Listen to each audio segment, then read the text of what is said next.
अभी अभी जिस वक्त हम ये खबर कर रहे हैं उस वक्त तक भाजपा की आईटी सेल ने शालू जिंदल का नाम कुरुक्षेत्र लोकसभा से आगे किया हुआ है। हालांकि जिंदल परिवार की तरफ से इसका ना तो कोई डिनायल किया जा रहा है, ना ही हामी भरी जा रही है। वहीं इंडिया गठबंधन ने सुशील गुप्ता को आगे किया है और इसके अलावा इनेलो ने भी अभय चौटाला का नाम आगे कर दिया है और कुरुक्षेत्र लोकसभा की सीट अपने आप में हॉट हो गई है। फिलहाल मेरे साथ एक ऐसे नुमाइंदे हैं, इनेलो से ही हैं, इनेलो के जिला मीडिया प्रभारी हैं और इसके साथ साथ पीढ़ियों का नाता है इनेलो परिवार से इनका। सर बहुत बहुत स्वागत है आपका। धन्यवाद। मैं कैथलबैग न्यूज़ के सभी दर्शकों का राम राम करता हूँ, नमस्कार करता हूँ। अभय चौटाला कैंडिडेट आपने, मतलब ये बात थी कि थोड़ी चर्चाएं होंगी, उसके बाद नाम फाइनल किया जाएगा, लेकिन एकदम से नाम फाइनल किया गया। क्या ये बात थी कि इंडिया गठबंधन ने कोई कमजोर कैंडिडेट उतारा है? नहीं, हमारी पार्टी के सुप्रीमो चौधरी ओम प्रकाश चौटाला जी ने जो आदेश हमारी चुनाव समिति बनाई गई थी, उसके चेयरमैन और राष्ट्रीय उपाध्यक्ष प्रकाश भारती जी बनाए थे। श्याम सिंह राणा जी उसके मेंबर थे, उमेद लोहान सिंह जी उसके मेंबर थे।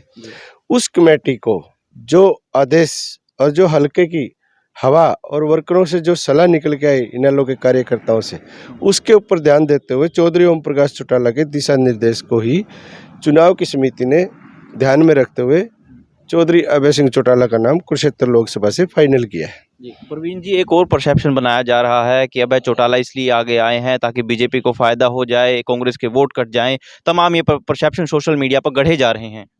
ये जो दूसरी पार्टियों के नेता है वो अपने बोल जनता के बीच में और मीडिया के बीच में इस तरह के बोलते हैं, लेकिन उनको बता दें इनेलो एक मजबूत संगठन है। 1970 से पार्टी है, ताऊ देवलाल की बनाई हुई पार्टी है, जो 7 बार हरियाणा प्रदेश में सत्ता में रही है। 2 बार मुख्यमंत्री इस प्रदेश के ताऊ देवलाल जी रहे हैं, फिर वो प्रधानमंत्री बन गए थे दूसरी बार इस्तीफा देके, और 5 बार इस प्रदेश के मुख्यमंत्री चौधरी ओम प्रकाश चौटाला जी रहे हैं।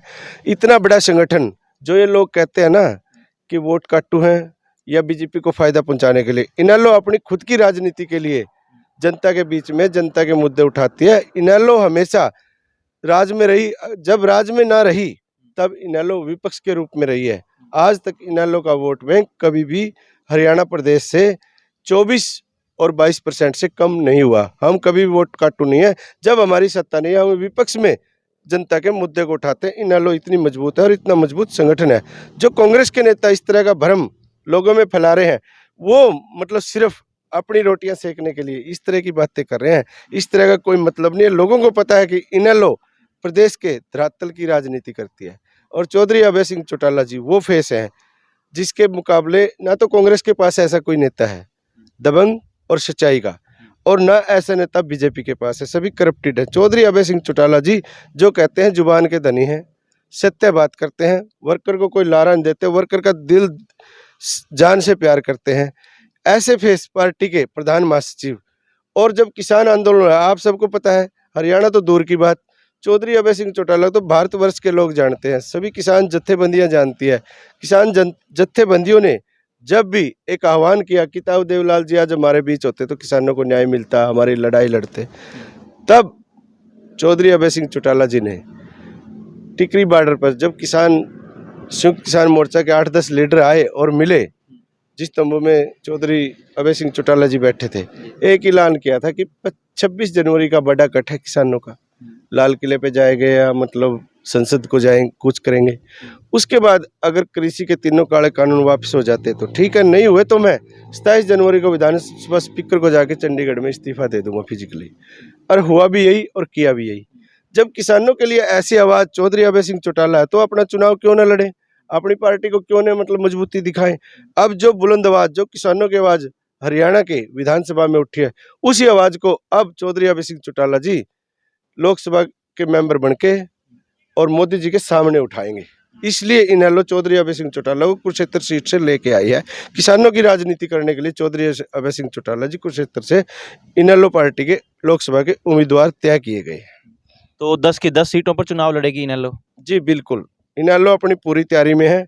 इनेलो जब 5 साल से विपक्ष में थी, एक इनेलो में विघटन हुआ, उसके कुछ साथियों को, कार्यकर्ताओं को एक जेजेपी इसमें से पार्टी बनी, दुष्यंत चौटाला जी बरगला के ले गए, परिवार के थे वो भी इस परिवार के, लेकिन वर्करों को उस टाइम सिंपैथी दुष्यंत चौटाला में आई और उनका साथ दे दिया। जेजेपी की 10 सीटें आ गई।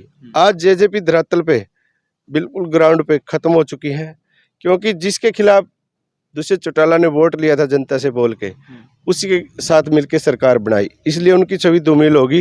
इनेलो का जो कार्यकर्ता जेजेपी में गया था वो सारा अपने घर वापसी कर गया है। सिर्फ पदाधिकारी, सिर्फ मलाई खाने वाले लोग, सिर्फ चाटुकार लोग ही आज दुष्यंत के पास है। इनेलो तो इतनी मजबूत हो चुकी है, इसलिए 10 की 10 सीटों पे लड़ेगी कि इनेलो मजबूत बहुत है। 20-22% वोट बैंक आप सामने देख लेना आज मौजूदा इनेलो के पास है हरियाणा प्रदेश से। क्योंकि एक बड़ा चेहरा देखो इनेलो ने कुरुक्षेत्र लोकसभा में उतार दिया है, अभय चौटाला। बाकी 9 सीटें अभी बाकी हैं, वहां पे उतारने भी बाकी हैं कैंडिडेट।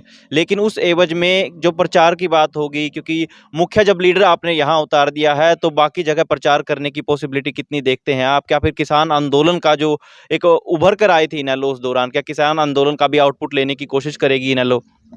देखो, जनता के मुद्दे उठाता है, जनता का जो साथ देता है, राजनीतिक पार्टी कोई भी हो, जो जनता की आवाज़ विधानसभा में उठाता है, उनके धरनों पर जाता है, जनता उस लीडर का साथ हमेशा देगी। ये मतलब कोई कहने वाली बात नहीं है। जनता ने इस चीज़ का मन बना रखा कि अब की बार चौधरी अभय सिंह चौटाला को लोकसभा में भेज के किसानों की आवाज़ को सेंट्रल गवर्नमेंट के सामने वहाँ आवाज़ उठा सकते हैं। तो इंडिया भर से सिर्फ चौधरी अभय सिंह चौटाला ही ऐसे नेता हैं जो मोदी गवर्नमेंट के सामने आवाज़ उठा सकते हैं। बीजेपी ने तो जो उनकी आईटी सेल है लगातार प्रचार कर रही है कि हमने 10 के 10 कैंडिडेट उतार दिए हैं हरियाणा में। जजपा भी उतारने वाली है 10 की 10 सीटों पर। और एक तरीके से जो साठगांठ या उसको सोशल मीडिया पर लोग नाम दे रहे हैं कि जेजेपी और बीजेपी के बीच अंदर खाते बहुत सारी बात चल रही है। ये गठबंधन टूटा नहीं है, अभी आंशिक रूप से बाकी है गठबंधन। आप इस चीज को या इनेलो इस चीज को कैसे टैकल करेगी? ये गठबंधन सौदेबाजी के तहत हुआ था और किसी डील पे ये तोड़ने का नाम दिया गया है। ये जनता के साथ बहुत बड़ी साजिश है। गठबंधन टूटने के बाद भी 45 मिनट की मीटिंग सीएम की और डिप्टी सीएम की चंडीगढ़ में हुई, अमित शाह के साथ मीटिंग हुई। ये सिर्फ वोटों का ध्रुवीकरण करने के लिए गठबंधन साजिश के तहत तोड़ा गया है कि हमारे पास ओबीसी जातियों का वोट ना आए, ताकि जेजेपी के साथ गठबंधन है तो बीजेपी को खतरा था, इसलिए इस गठबंधन को तोड़ा है। ये गठबंधन अंदर खाते से आज भी एक है और जनता की आंखों में धूल झोंक रहा। जनता इस बात को भली भांति समझ चुकी है। अभय चौटाला को हम ग्राउंड पर या कुरुक्षेत्र लोकसभा में प्रचार करते हुए किस समय देखना शुरू कर पाएंगे? 25 तारीख से अभय सिंह चौटाला जी कुरुक्षेत्र, शाहबाद और लाडवा हलके की कार्यकर्ताओं की मीटिंग लेंगे और फिर 26 तारीख को पेवा, गुलाचिका, कुरुक्षेत्र 3 विधानसभा 25 को और ये 3 26 को। उसके बाद कैथल, कलायत और पुंडरी ये 27 तारीख को होंगी। 25, 26, 27 तारीख को 9 की 9 विधानसभाओं की मीटिंग कार्यकर्ताओं की लेके अभय सिंह चौटाला जी और अपने चुनाव प्रचार को आगे बढ़ाएंगे। क्या लगता है कि कुरुक्षेत्र लोकसभा की सीट अभय चौटाला के हिस्से आएगी? जी, आप देख लेना, आज इनेलो बहुत ऊंचे सत्र पे गई है। जो इसमें विघटन हो गया था वो कार्यकर्ता इनेलो के साथ घर वापसी कर गए हैं। इनेलो जैसे पहले थी उतनी ही मजबूत आज है। एक बार 19 में पिछड़ गई थी, हम मानते हैं, स्वीकार करते हैं। किन्हीं कारणवश कुछ कार्यकर्ता जेजेपी के पास चले गए थे, उन्होंने अपनी घर वापसी कर ली है। इनेलो का काडर और इनेलो की जो राजनीति है, इनेलो का जो कार्यकर्ता है वो बड़ा कर्मठ है। इनेलो का कार्यकर्ता ही चौधरी अभय सिंह चौटाला को जीत दिलाएगा। बहुत बहुत शुक्रिया।